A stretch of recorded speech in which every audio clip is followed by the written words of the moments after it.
அஸ்ஸலாமு அலைக்கும் வரஹ்மத்துல்லாஹி வபரகாத்துஹு.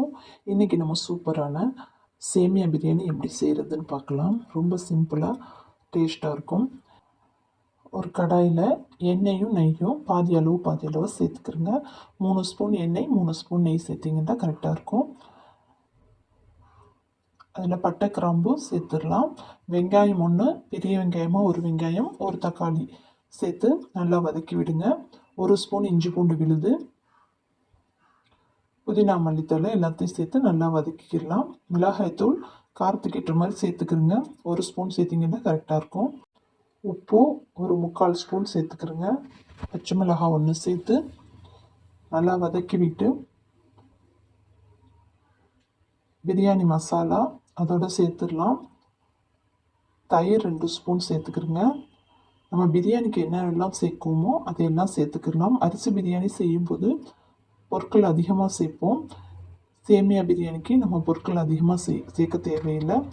இப்போ முக்கியமாக நம்ம சிக்கன் சேர்த்துருக்கு. சிக்கன் சின்ன சின்னதாக கட் பண்ணி அதோடு சேர்த்துடலாம். ரொம்ப சிக்கனும் இதுக்கு தேவைப்படாது. தண்ணி நல்லா கொதித்ததும் ஒரு 10 நிமிஷம் கொதிக்க விடுங்க. தண்ணியை ஒரு 4 கப் தண்ணி சேர்த்துக்கிறங்க. சேர்த்து நல்லா கொதித்ததும் சிக்கனும் வெந்துடும்.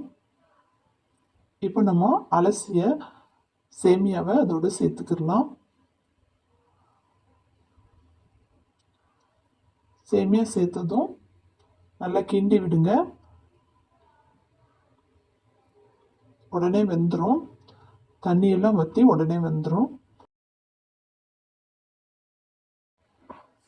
நீங்கள் விரும்பினா 1 ஸ்பூன் 2 ஸ்பூன் அளவில் நெய் சேர்த்துக்கிடலாம். நெய் வேணான்னா நெய் சேர்க்க தேவையில்லை.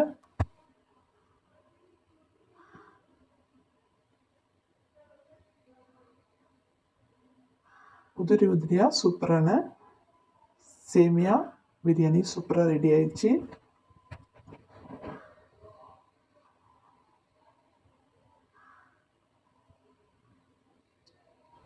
நீங்களும் இதுபோல் சுவையாக செய்து சாப்பிடுங்க இன்ஷா அல்லாஹ்.